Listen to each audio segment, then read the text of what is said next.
Hello everyone, welcome to the Quick Thoughts video review of the upcoming hack and slash melee combat game from Ubisoft Montreal, For Honor.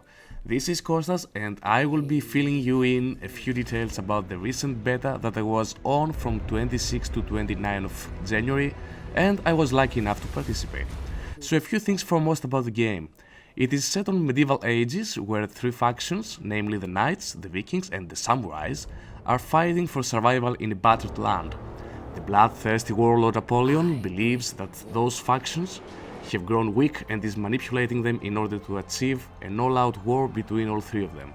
So not much into the story, as this is mainly an online multiplayer title where people are going to be clashing their swords, katanas, axes and all other medieval sorts of war toys against each other. I said there are three factions. Each one of them has 4 warriors. In the beta we only got to see 3 of them, but that was alright and more than enough. Each one of them possesses a set of strengths and weaknesses. It takes some skill to master them, and they have been designed in such a way that the gradual mastery is required. So we get to control heroes which are considered to be easy, medium and hard to master in the battlefield. A couple of things before we delve into the gameplay. In the beta we had a few game modes unlocked. The biggest and by far most popular mode was the multiplayer, where we had 3 options: 2 vs 2 brawl, 1 vs 1 duel and 4 vs 4 dominion. In the 2 vs 2 brawl you get to team up with a friend in order to fight a team of 2 opposing heroes, kind of co-op versus other players action. The 1 vs 1 duel is self-explanatory enough. You get to fight an opponent for a maximum of 5 times. The first player to reach 3 wins takes the battle. And finally, what is in my humble opinion, the main multiplayer mode of the game, the 4x4 Dominion. Here, 4 players team up against 4 others. There are also soldiers in the game that set out to battle on the central point of interest. I will cover the points of interest as I call them in due time. So players here need to think strategically as to which points to conquer, whether to stick together on teams of 2 heroes maybe or even more, or for instance to simply stick around the point of interest and guard it against any opposition. That's more or less what the multiplayer looked like during the beta. I don't think they have much reason to consider other modes, but you never know what the future holds, right? Finally, let's not forget to mention the daily orders, as they call them, which are basically goals you set out to fulfill in order to get gold and experience points so that you can upgrade your hero's weapons, skills, etc. So, going now to the available maps and perhaps a few more words about those points of interest. During the beta they unlocked 3 maps for the Dominion gameplay. Those ones were the Citadel Gate, the Sanctuary Bridge and the River Fort. So let's check the maps in a bit more detail. Watching the Citadel Gate, you can see that there are starting points of each team. You get the blue point and the orange one. In between there are the 3 so-called points of interest, point A, B and C.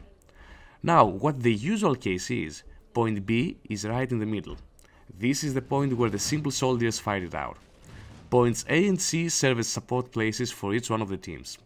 At those points, heroes can heal themselves, provided of course that their team owns the point and that no opponent is challenging them. The Sanctuary Bridge is a bit of a case of its own, since the battle is basically waged on a bridge. But the principle over here is the same.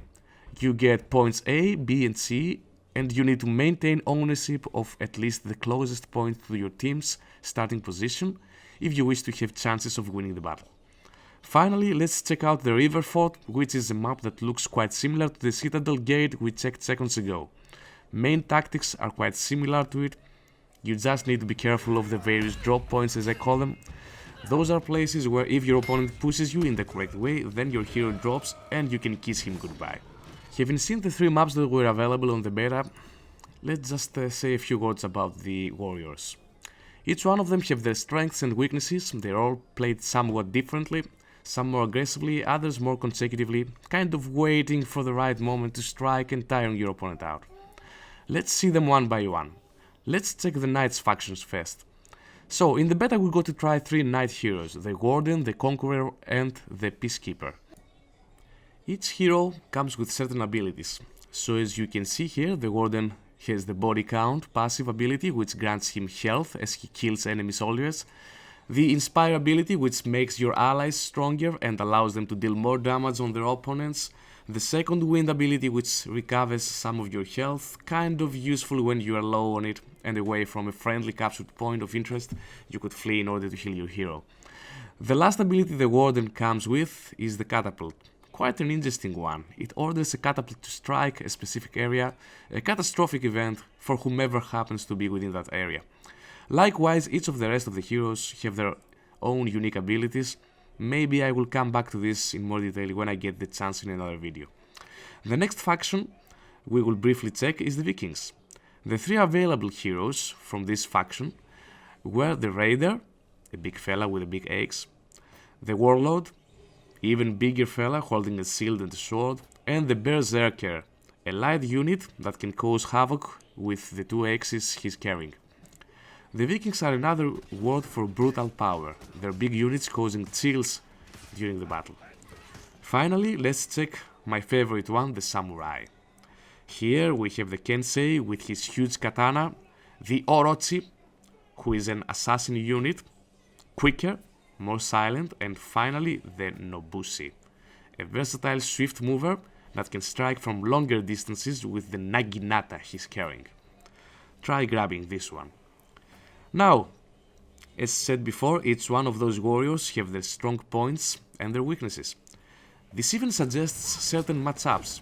The Conqueror was extremely good up against the Nobushi, I realized during one of those multiplayer matches, unless if the Nobushi player was quite inexperienced. But truth as it may or may not be, it is a fact that the game suggests certain matchups and consideration should be given during battle as far as it concerns tactics. There are certain strategy rules that you have to impose over the field of battle if you are to achieve the best result. As in many multiplayer games, communication and teamwork is of utter importance. It is not unusual to watch a team of inexperienced players breaking apart right from the start below the feet of a team which member of which is cooperating with the rest. One of the things that are unique on this game, however, is the melee fighting system, and it is quite intuitive too. You definitely need some time to get used to it, but surprisingly enough you can master at least 80% of it in not such a long time. When you encounter an opponent, you have the option to engage in the lock mode, as they call it, by pressing the left control key on your keyboard. In that mode, your warrior will be focused on your opponent and an indicator will appear in your screen. Now pay attention. This indicates which direction your opponent's weapon is going to hit you from.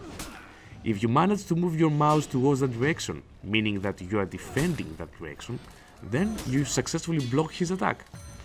Now, this is really important because by blocking someone's attack, you open up a window of opportunity for a counter-attack.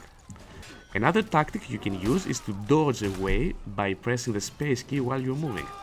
This is especially useful when you are faced with more than one opponent, a usually fatal acquaintance.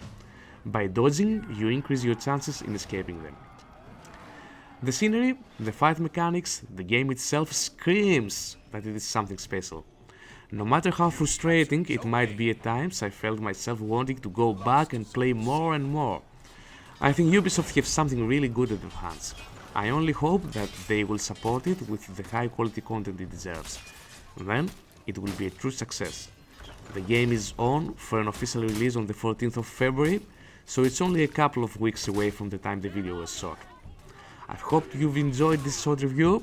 If you did actually like it, don't forget to show your feelings by clicking on the like button below. You may also wanna consider subscribing in our channel. Lots of similar top quality PC gameplay is regularly uploaded. Till next time then, fellas.